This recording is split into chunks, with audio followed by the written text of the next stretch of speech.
بسم اللہ الرحمن الرحیم لرن قرآن وداؤٹ گرامر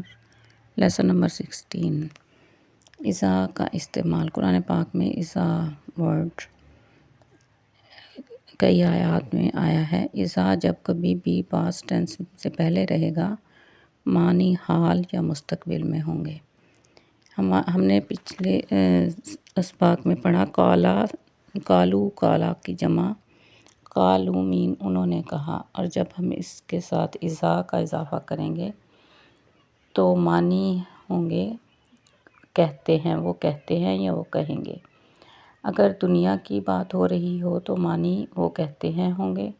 اور اگر آخرت کی بات ہو رہی ہو تو وہ معنی ہوں گے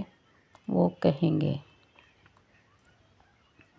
اسی طرح جاء کے معنی آیا کے ہیں پاسٹ ٹینس میں، فعل ماضی میں، لیکن جب ساتھ اذا لگ جائے گا اذا جاء تو مطلب ہوگا وہ آتا ہے یا وہ آئے گا۔ اس کی قرآن پاک کی آیات جس میں اذا کا استعمال ہوا ہے، وَإِذَا اور جب قیلا کہا جاتا ہے لہم ان سے، لا تفسدوا نہ فساد کرو، ڈونٹ اور مت کرو، اور کرو کے سبق میں ہم نے پڑھا لا تفسدوا سے مت کرو فساد فی الارض زمین میں، قالو تو وہ کہتے ہیں، انما بے شک نحنو ہم تو مصلحون اصلاح کرنے والے ہیں، الا خبردار، انہم بے شک وہ، ہم وہی ہیں، المفسدون فساد کرنے والے، ولیکن اور لیکن لا یشعرون وہ شعور نہیں رکھتے۔ اور اذا جب قیلا کہا جاتا ہے لہم ان سے، آمینو ایمان لاؤ، کما جیسا کہ مانا ایمان لائے، الناس لوگ یعنی دوسرے لوگ جس طرح ایمان لائے، قالو تو وہ کہتے ہیں، انؤمنو کیا ہم ایمان لائیں، کما جس طرح، جیسا کہ مانا ایمان لائے، السفہاء بے وقوف لوگ، الا خبردار، انہم بے شک وہ،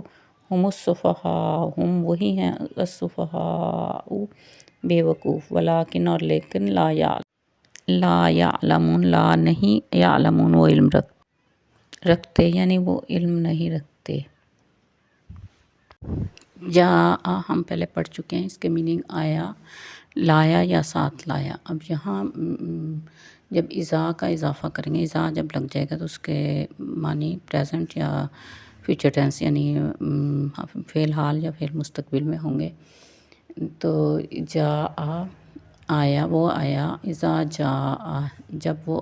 آتا ہے یا جب وہ آئے گا، جاء کا وہ آیا تیرے پاس، اذا جاء کا جب وہ آتا ہے تیرے پاس، جب وہ آئے گا تیرے پاس، جاءتہم وہ آئی ان کے پاس، اذا جاءتہم جب وہ آتی ہے ان کے پاس یا جب وہ آئے گی ان کے پاس، قرئ پڑھا گیا،